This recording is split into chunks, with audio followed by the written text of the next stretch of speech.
முக்கிய செய்தி சென்னை ஆர்கே நகரில் சிறுமியிடம் பாலியல் அத்துமீறலில் ஈடுபட்ட தாவேக வட்ட செயலாளர் கைது செய்யப்பட்டிருக்கிறார். கூடுதல் தகவலுடன் இணைகிறார் செய்தியாளர் நவநீத கிருஷ்ணன். தொடர்பான விவரங்கள்.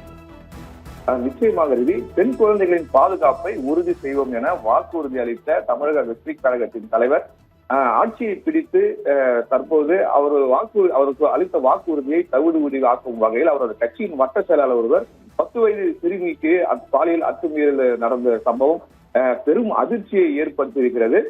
சென்னை மயிலாப்பூர் பகுதியை சேர்ந்தவர் 10 வயது சிறுமி வடசென்னை ஆர்கே நகர் தொகுதிக்குட்பட்ட காசிமேடு சிங்காரவேலன் நகர் பகுதியில் உள்ள தனது உறவினர் வீட்டிற்கு கடந்த சில நாட்களுக்கு முன் வந்துள்ளார்.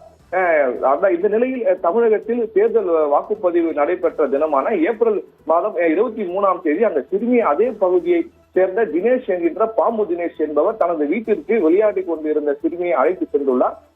அதாவது தனது அறைக்கு சிறுமியை அழைத்து சென்ற பாம்பு தினேஷ் சிறுமியிடம் பாலியல் அத்துமீறலில் ஈடுபட்டுள்ளார். மேலும் அதன் அத்துமீறலில் ஈடுபட்டதை வெளியில் சொன்னால் கழுத்தை நெரித்து கொன்று விடுவேன் என மிரட்டியுள்ளார். தனக்கு நேர்ந்த கொடுமையை மயிலாப்பூரில் உள்ள தனது வீட்டிற்கு சென்று சிறுமி அவரது சித்தியிடம் கூறியுள்ளார். இதை கேட்ட அதிர்ச்சி அடைந்த சிறுமியின் சித்தி உடனடியாக சிறுமியின் பெற்றோருக்கு இந்த தகவலை கூறி கடந்த 3ஆம் தேதி இது குறித்து புகாரை சிறுமியின் பெற்றோர்கள் காசிமேடு காவல் நிலையத்தில் அளித்தனர். போக்சோ வழக்கு என்பதால் காசிமேடு போலீசார் அதனை மகளிர் காவல் நிலையத்திற்கு பரிந்துரை செய்தனர்.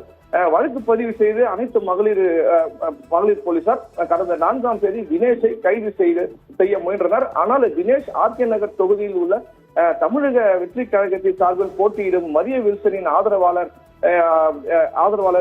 வாக்கு எண்ணும் மையத்தில் சென்றிருந்ததால் கைது செய்ய முடியாத சூழ்நிலை ஏற்பட்டது. அதைத் தொடர்ந்து நேற்று இரவு தினேஷை போலீசார் கைது செய்து சிறையில் அடைத்தனர்.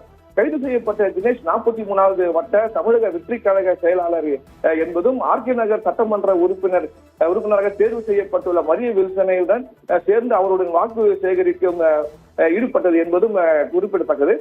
திமுக ஆட்சிக்கு வந்தால் பெண்களுக்கு குழந்தைகளுக்கு பாதுகாப்பு இல்லை என கூறி மக்களை சந்தித்து தமிழக வெற்றி கழகத்தினர் கட்சியினர் வாக்குறுதி எங்களுக்கு வாக்களித்தால் பாதுகாப்பு நாங்கள் உறுதி செய்வோம் என தெரிவித்து தற்போது இந்த செயல் பெரும் அதிர்ச்சியையும் ஏற்படுத்தி இருக்கிறது.